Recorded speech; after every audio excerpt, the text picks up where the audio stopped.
To this day, it's still the most scared I've ever been. I don't think I can put in words just how scared I was. I will try. I don't think this story is going to do it quite justice.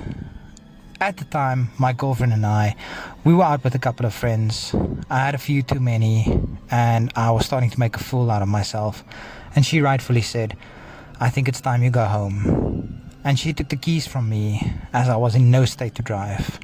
I took out my phone and I ordered an Uber.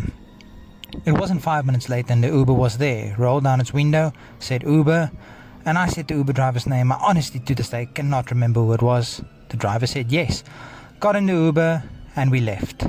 He took a turn that I wasn't quite familiar with, but I thought maybe he knows a shortcut.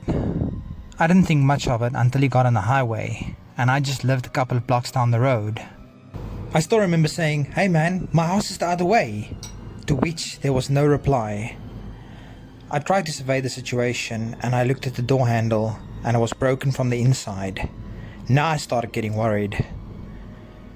I gave the door a bit of a bump and it didn't budge. The driver said, "I wouldn't do that if I were you," and he unclipped something on his belt. It kind of looked like a knife holster. Now I really started getting worried. I asked the driver again, "Where are you taking me?"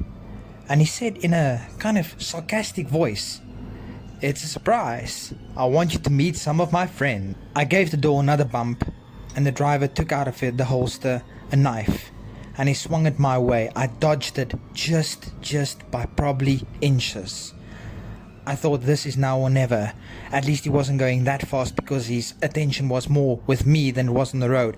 I gave the door one more bump and the door budged and the door opened and he swung the knife my way again. It just nicked me and I jumped out of the car and I rolled. Luckily there was a lot of other cars, so the driver didn't turn back. He just left. To this day I still wonder, where was he taking me? Luckily I didn't find out.